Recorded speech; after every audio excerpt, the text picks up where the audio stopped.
Halo teman-teman semua, apa kabarnya? Semoga semuanya dalam keadaan baik hari ini ya. Semoga semuanya dalam keadaan sehat dan happy. Ketemu lagi dengan saya Feby. Visi saya adalah ingin membantu teman-teman semua untuk mendapatkan versi terbaik dari diri teman-teman sendiri, baik dalam hal penampilan, kesehatan maupun juga penghasilan. Nah, teman-teman, hari ini saya mau sharing kepada teman-teman semua tentang kecantikan, tentang masalah kesehatan kulit ya. Nah teman-teman, saya itu tadi baru ngeh ternyata saya belum pernah share ini ya di YouTube channel saya.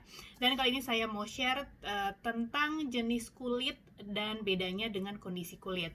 Ya teman-teman, sudah tahu belum jenis kulit teman-teman semua itu apa? Ya jadi kalau kita berbicara soal jenis kulit itu ada jenis kulit pertama normal ya. Jadi ini adalah jenis kulit yang paling berbahaya. Jadi yang cenderung tidak bermasalah, kemudian pori-porinya tidak besar gitu ya. Kemudian tidak kering tapi tidak juga berminyak gitu ya. Jadi ini jenis kulit yang sangat berbahagia. Tapi tetap jenis kulit yang normal pun perlu dirawat ya, karena tetap proses aging itu akan tetap dialami oleh setiap manusia ya. Kemudian yang kedua adalah jenis kulit kering. Kalau kulit kering itu dia pori-porinya memang tidak besar, tapi dia kulitnya itu terasa kering. Biasanya kalau habis cuci muka kerasa kulit tuh kadang-kadang ketarik-tarik gitu ya. Dan biasanya cenderung lebih cepat timbul kerutan kalau jenis kulitnya kering. Dan juga flek seringkali ya muncul. Nah, kemudian yang ketiga itu adalah jenis kulit kombinasi ya. Kalau kombinasi itu biasanya di area T itu berminyak, tapi mungkin yang lainnya itu tidak gitu ya. Jadi ada kombinasi. Pori-porinya biasanya lebih terlihat lah ya dibandingkan kulit normal dan kulit kering gitu.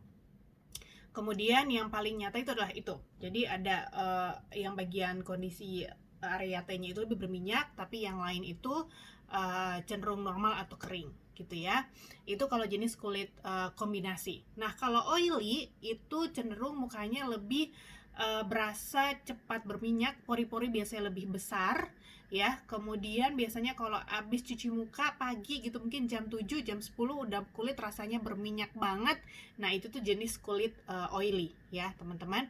Nah, kemudian ada satu lagi jenis kulit yang sensitif ya. Jadi kalau sensitif itu kulitnya biasanya cenderung lebih tipis, kemudian lebih gampang merah-merah. Jadi misalkan nggak bisa kena matahari sedikit tuh langsung merah gitu ya. Biasanya sih kalau jenis kulit ini teman-teman akibat mungkin apa yang dilakukan terhadap kulit dia sebelumnya. Biasanya bisa karena terjadi eksfoliasi yang berlebihan gitu ya. Jadi kulitnya jadi lebih tipis sehingga sensitif terhadap matahari atau produk apapun yang dipakainya gitu ya. Itu bisa seperti itu. Jadi tadi ada yang normal, dry, kering, kombinasi, oily, dan sensitif ya teman-teman ya. Nah, apa bedanya dengan kondisi? Nah, kalau kondisi itu teman-teman bisa berubah sewaktu-waktu. Kalau misalnya jenis kulit tadi yang normal, kering, berminyak, kombinasi itu biasanya sudah dari dulu ya kita punya seperti itu. Tapi kalau kondisi itu bisa berubah sewaktu-waktu. Jadi kalau kondisi bisa aja saat ini kita kulitnya itu lagi dehidrasi atau kekurangan kadar air. Nah, mungkin biasanya ini banyak yang orang juga salah paham, dipikir kalau kulit yang kurang kadar air itu berarti tidak berminyak. Tapi ternyata beda teman-teman, kadar air dengan kadar minyak di kulit itu berbeda ya. Jadi kalau kulit kita berminyak, terasa berminyak, belum tentu kulit kita itu cukup kadar airnya atau sudah terhidrasi dengan baik ya. Jadi bisa aja mungkin karena teman-teman ada yang mempunyai masalah seperti ini, kulitnya rasanya kering tapi kok kadang-kadang berminyak, terus suka ada beruntusan seperti itu ya.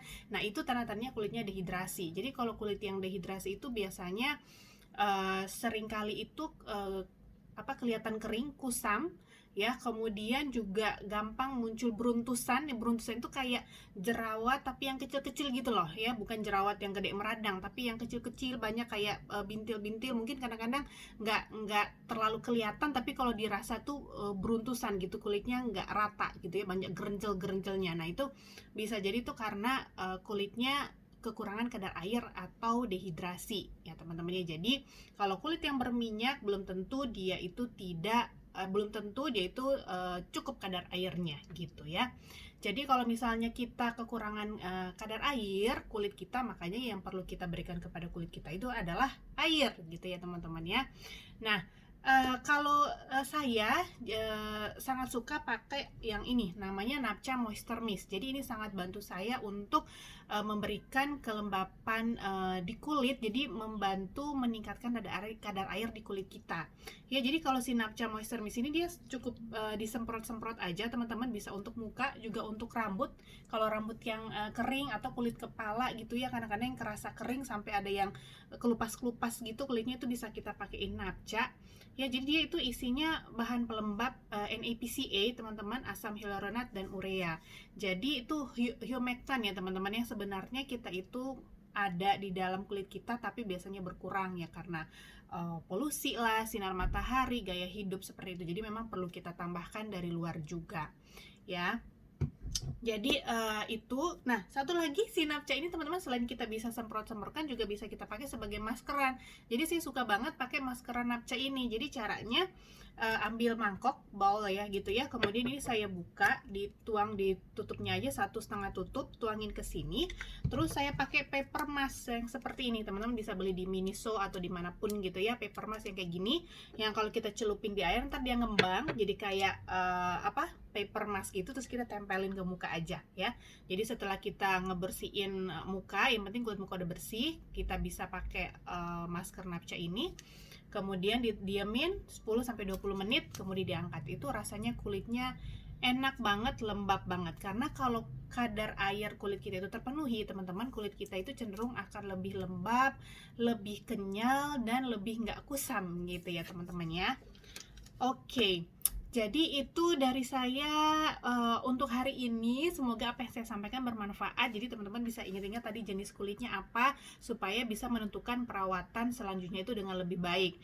Dan satu lagi, tetap harus dijaga untuk hidrasi kulit ya. Jadi bukan berarti kalau kita kulitnya itu kerasa kering kita kasih minyak ya, tapi kasihlah air dan juga pelembab ya. Bisa dengan Napcha ini, kemudian gunakan juga pelembab yang lebih baik lagi, pelembab yang dengan ada SPF-nya gitu ya teman-teman ya.